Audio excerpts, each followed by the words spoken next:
You mentioned that these movements, the social movements, begin or have their origins in the South and then are gradually moving north towards the US and Europe.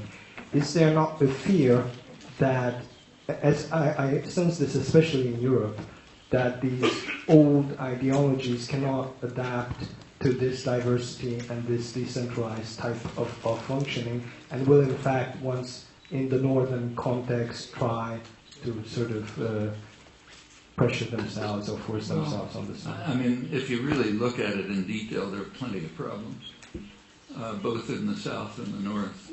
There's a lot of dictatorial control. So the control over the World Social Forum meetings and activities in Brazil, in India, is heavily influenced by centralized groups in those countries, to the extent that participants often don't know what's going on. Things are being decided somewhere and you don't exactly know where.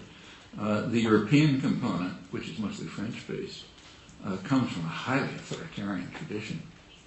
The French left is an extremely authoritarian tradition in its entire background, and secretive. So you don't, and they're pulling a lot of strings in the background that nobody quite understands. In fact, a friend of mine who was on the directing committee, the committee that was sort of organizing the meetings, told me last year that it was like being in the Politburo but not knowing who was in the Kremlin. You know? I mean, the orders were coming from somewhere, and they somehow had to adapt to them. And they themselves were imposing structure, and the groups who were participating didn't like it because they're mostly much more kind of libertarian in the European sense, and that didn't want to be controlled. So there's plenty of internal contradictions there. You can see it in the Workers' Party in Brazil, for example. I mean, it's a kind of a mixture of mass popular organizations and plenty of authoritarian control. That's one of the problems they're having right now in Brazil. So all the traditional problems are there. They didn't disappear.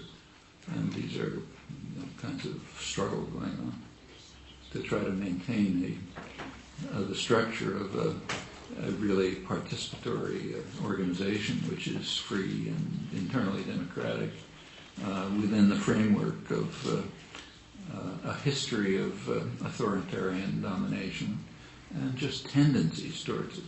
I mean, any of you who are active in groups, small groups or large groups, know that there is just a natural tendency. You just have to resist towards centralization of control and authority. There just are certain people who are going to be interested in and willing to take on responsibilities and make decisions, and others are too busy or not interested enough or whatever.